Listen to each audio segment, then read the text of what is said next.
디모데후서 1장 9절부터 18절까지 한 절씩 교독하겠습니다. 하나님이 우리를 구원하사 거룩하신 소명으로 부르심은 우리의 행위대로 하심이 아니요 오직 자기의 뜻과 영원 전부터 그리스도 예수 안에서 우리에게 주신 은혜대로 하심이라. 이제는 우리 구주 그리스도 예수의 나타나심으로 말미암아 나타났으니 그는 사망을 패하시고 복음으로써 생명과 썩지 아니할 것을 드러내신지라. 내가 이 복음을 위하여 선포자와 사도와 교사로 세우심을 입었노라. 이로 말미암아 내가 또 이 고난을 받되 부끄러워하지 아니함은 내가 믿는 자를 내가 알고 또한 내가 의탁한 것을 그 날까지 그가 능히 지키실 줄을 확신함이라. 너는 그리스도 예수 안에 있는 믿음과 사랑으로서 내게 들은 바 바른 말을 본받아 지키고 우리 안에 거하시는 성령으로 말미암아 내게 부탁한 아름다운 것을 지키라. 아시아에 있는 모든 사람이 나를 버린 이 일을 내가 아나니 그 중에는 부겔로와 허모게네도 있느니라. 원하건대 주께서 오네시보로의 집에 긍휼을 베푸시옵소서. 그가 나를 자주 격려해주고 내가 사슬에 매인 것을 부끄러워하지 아니하고 로마에 있을 때에 나를 부지런히 찾아와 만났음이라. 원하건대 주께서 그로 하여금 그 날에 주의 긍휼을 입게 하여 주옵소서. 또 그가 에베소에서 많이 봉사한 것을 내가 잘 아느니라. 아멘. 바울의 죽음이 임박하고 지금 마지막 유언의 편지를 쓰고 있는 것이 디모데후서입니다. 디모데에게 쓰고 있는 편지죠. 그동안 자기가 책임져 왔던 어떤 사도적 권한을 디모데, 영적 아들인 디모데에게 넘겨주는 하나의 의식, 또 어제 우리가 보았던 것처럼 디모데에게 그 믿음의 은사가 부릴 듯 하게 하기 위한 목적으로 지금 안수를 하고 있는 내용입니다. 6절에 보면 그러므로 라고 하는 말로 지금 시작이 되고 있었어요. 그러면 앞에 있는 내용과 지금 무언가 연결되고 있다는 사실을 우리가 염두에 볼 수 있고 5절에 보면 바울이 디모데에게 칭찬했던 내용이 있었죠. 거짓이 없는 믿음을 가진 소유자. 그러니까 지금 디모데에게 있어서 안수함으로 인해서 뭔가 부릴 듯하게 하기 위한 목적은 무엇이었냐면 디모데에게 그런 믿음의 은사, 거짓이 없는 믿음이 조금 연약해져 있는 그런 상황이었던 것으로 추측이 되고 그 믿음의 역량을 강화시키기 위한 하나의 목적으로 안수를 하고 있는 것으로 생각해 볼 수 있습니다. 그러면서 바울이 디모데에게 하는 말이 거짓이 없는 믿음, 이것을 생각하라고 얘기하고 있어요. 디모데의 어떤 영적인 그 계보를 잇는 그것을 설명하는 것이 이제 5절에 나오는데 외조모 로이스와 어머니 유니게 그 유대 여인들의 어떤 믿음의 계보를 따라서 지금 디모데가 소유했던 거짓이 없는 믿음 그것을 생각하라고 얘기하고 있는 거죠. 그러면 지금 디모데에게 있어서는 이미 내가 가지고 있는 그 믿음 그것을 지금 사도 바울이 무언가를 깨닫게 해주시기 위해서 안수를 하고 있다는 것으로 우리가 생각해 볼 수 있어요. 그러면서 7절에 하나님이 우리에게 주신 것은 두려워하는 마음이 아니고 오직 능력과 사랑과 절제하는 마음이다. 디모데는 지금 무언가에 의해서 두려워하고 있는 마음을 갖고 있는 거죠. 그런데 그것은 하나님께서 주시는 마음이 아니다. 네가 가져야 할 그 마음, 네가 소유한 그 거짓 없는 믿음, 그것 하나님께서 주시는 능력과 사랑과 절제의 마음, 그것을 네가 소유해야 한다라고 그렇게 설명하고 있었죠. 능력과 사랑과 절제, 이것이 하나님께서 주시는 마음인데 능력은 성령의 어떤 능력, 하나님께서 성령의 능력으로 우리에게 힘을 주시는 그런 의미로서 우리가 생각해 볼 수 있겠고 사랑이라고 하는 것은 하나님 본질 자체이시죠. 하나님은 사랑이신 그 존재 자체이신 사랑의 하나님 그분을 소유함으로 누릴 수 있는 사랑 그리고 절제라고 하는 것은 예수 그리스도를 생각해 볼 수 있죠. 자기의 뜻대로 하지 않으시고 아버지의 원대로 아버지의 뜻대로 자기를 순종하신 복종하신 예수 그리스도의 그 마음 그 하나님의 마음을 품고 하나님께서 주시는 능력과 사랑과 절제의 마음으로 이 복음을 위한 고난을 네가 받아라. 넉넉히 이겨내라. 8절에 보면 주를 증언하는 것 믿음의 동역자 바울을 부끄러워하지 않는 것 복음과 함께 고난을 받는 것 이것을 감당하기 위해 필요한 것이 바로 거짓이 없는 그 믿음, 그것을 생각하는 것이죠. 하나님으로부터 오는 그 마음, 그것을 생각하는 거예요. 그래야 이 모든 것들을 감당할 수 있다. 그래서 오늘 하나님께서 어떤 일을 하셨는지, 하나님께서 나에게 어떤 은혜를 주셨는지, 그리고 그것을 설명하면서 바울에게서 들은 말, 그 아름다운 것을 지켜라라고 그렇게 권면하고 있는 거죠. 하나님께서 주시는 그 마음을 소유해야지만 복음을 위한 고난을 받을 수 있고 그리고 앞으로 그 복음을 위한 싸움들을 싸워갈 때 하나님께서 주시는 그 능력, 그 마음을 힘입어서 감당할 수 있을 테니까 이 9절 이하에 하나님이 어떠한 분이신가, 나에게 어떤 은혜를 주셨는가를 설명해주고 있죠. 9절에 보면 주어가 하나님이시죠. 하나님. 10절에 보면 이제는 우리 구주 그리스도 예수의 나타나심으로 예수님이 주어지고 13절에 보면 그리스도 예수 안에 있는 믿음과 사랑으로서 예수 그리스도께서 주어가 되어주시고 마지막 14절에 보면 우리 안에 거하시는 성령으로 말미암아 성부와 성자와 성령께서 주시는 그 능력과 그 마음을 힘입어서 그것으로 말미암아 네가 이 싸움을 싸워낼 수 있다라고 얘기하고 있죠. 9절에 보면 성부 하나님 그분이 어떠한 일을 하셨는가? 우리를 구원하사 거룩하신 소명으로 부르셨어요. 우리를 구원해 주시고 우리를 소명으로 부르셨죠. 하나님께서 영원 전부터 우리를 택하시고 자기의 뜻과 그리스도 예수 안에서 우리에게 은혜를 주셔서 우리에게 구원이라고 하는 선물을 주셨어요. 그리고 성자 예수님은 그 구원의 계획을 성취하셨죠. 10절에 보면 사망을 패하셨고 복음으로 생명과 썩지 아니할 것을 드러내셨어요. 구원하신 그 계획을 이제 예수님께서 성취해 주셔서 그 구원의 복음의 영광을 우리에게 소유하게 하셨죠. 그것이 무엇인지 알게 하셨어요. 그리고 14절에 성령께서 우리에게 거하심으로 그것을 깨닫게 하시고 그것들을 살아내게 하시는 그 능력을 우리에게 주셨죠. 이렇게 삼위 하나님의 마음을 갖게 되면 복음과 함께 고난을 받는 것 우리가 넉넉히 이겨낼 수 있다. 두려워하는 마음으로 살지 말고 하나님께서 주시는 능력과 사랑과 절제의 마음을 가지고 이 세상을 살아내거라 라고 말씀하고 있죠.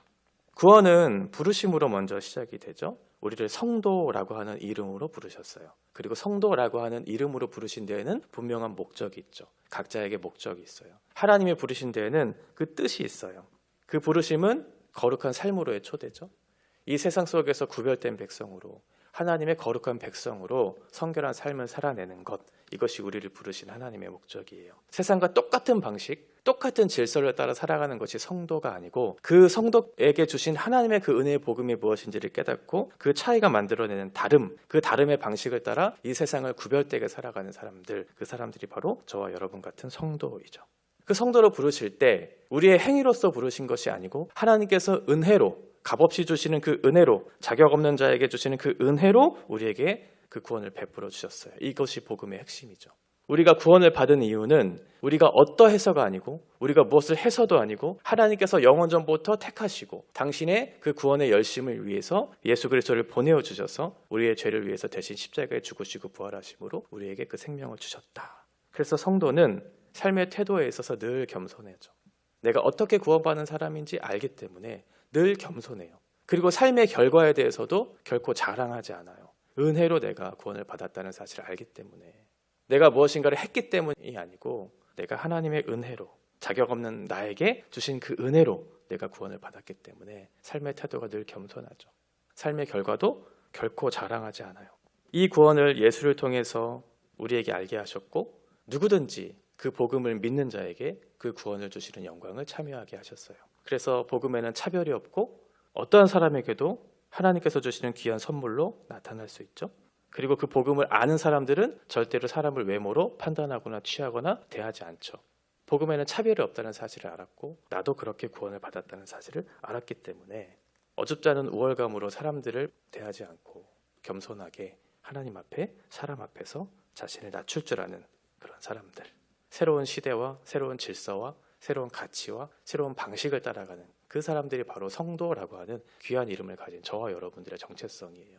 저와 여러분들은 예수 그리스도의 핏값으로 부름을 받은 소중한 존재들이죠. 그러니 우리는 그 부르심에 합당한 삶을 살아내야 될 분명한 근거를 갖고 있는 그런 사람들이에요.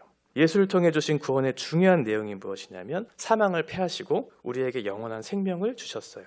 더 이상 우리를 죽음이라고 하는 그것으로부터 힘을 발휘하지 못하도록 죽음을 끊어내고 영원한 생명을 소유하게 하셨어요. 그래서 부활의 영광, 썩지 않은 영원한 생명을 우리에게 경험하게 하셨죠. 우리는 영원한 생명을 소유한 사람이에요. 그러면 우리는 어떻게 삶을 살기 시작할까요? 영원한 것을 위해 살기 시작하겠죠. 영원한 것을 소유했기 때문에. 그 영원한 것이 무엇이냐면 11절에서 얘기하고 있는 복음이에요. 그래서 복음을 위해서 선포자로 내가 사도로 내가 교수하러 그렇게 부르심을 받았다라고 그렇게 설명하고 있는 거죠.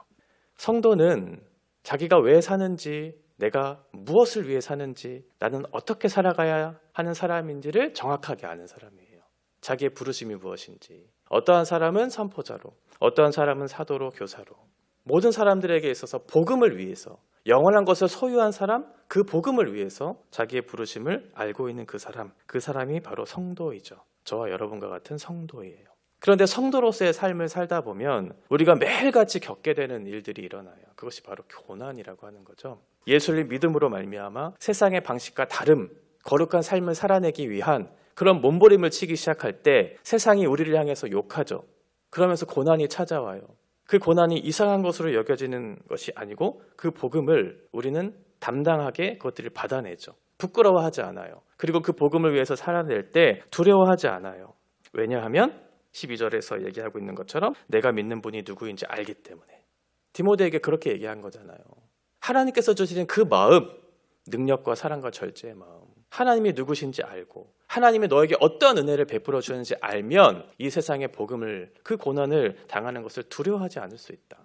우리는 그 예수 그리스도께서 하신 일을 알기 때문에 그렇죠. 내가 믿는 분이 누구신지를 정확하게 알기 때문에 그래요. 그리고 두 번째로 내가 의탁한 것을 그가 지키실 것을 확신하기 때문에 나에게 구원을 줄 뿐만 아니라 그 구원의 영광을 계속해서 누릴 수 있도록, 그리고 영광스러운 존재로 나를 변화시키실 것에 대한 확신, 나를 부끄럽게 하지 않을 것에 대한 확신을 갖고 있기 때문에 내가 이 복음을 위해서 고난을 받는 것을 두려워하지 않을 수 있죠. 나를 결코 부끄러워하게 하지 않으실 하나님을 신뢰하게 돼요.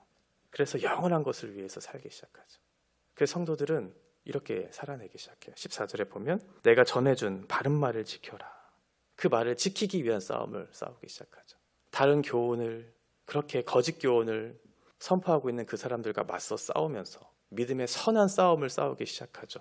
바른 말을 지키기 위한 그 싸움을 시작해요. 그리고 아름다운 것을 지켜가기 시작하죠. 이것도 복음을 지키기 위해서 믿음의 선한 싸움을 싸워가는 사람들이 성도이죠.